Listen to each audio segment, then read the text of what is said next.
İlk növbədə Ramiz müəllim ümumiyyətlə bugün Azərbaycan, müasir Azərbaycan tarixinin elə bir ki, böyük bir hissəsidir. Özü də bir sənnaməsidir.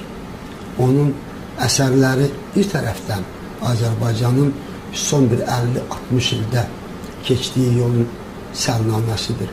Amma bundan əlavə Ramiz müəllim özü bu yolu keçərək, bütün mərhələləri keçərək bu yolla gəlib indiki vəziyyətə çıxmışdır. Hər şeydən əvvəl Ramiz müəllim gözəl insandır, həssas bir insandır. Hər tərəfli hər şeyi düşünən, atdığı addımı bir neçə dəfə fikirləşib, onun indi və sonra hansı tutaq ki, addımların atılmasına, hansı nəticələr gətirib çıxarmasına böyük fikir verən bir insandır. Bu isə əslində şərq müdrikliyini özündə əks etdirən bir xüsusiyyətdir. Eyni zamanda səbirli bir insandır.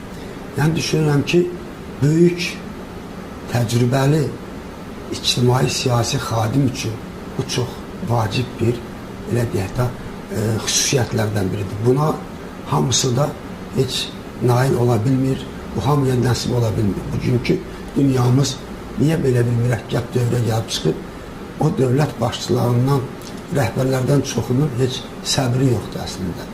Bu nöqteyi nəzərdən Ramiz müəllim ümumiyyətlə bu keçdiyi illər ərzində doğrudan da Azərbaycanın inkişafına çox böyük töhfə vermişdir.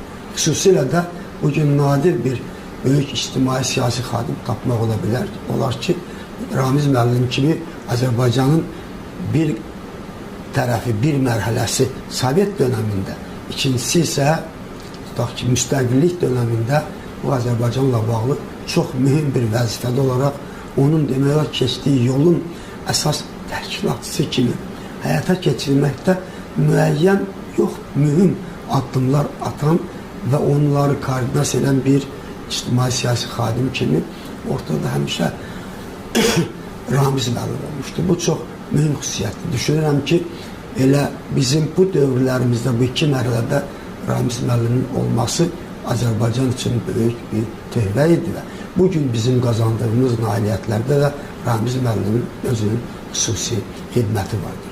Bütün bunlara nail olmaq asan deyil. Mən Ramiz müəllim dedim, böyük bir insandır.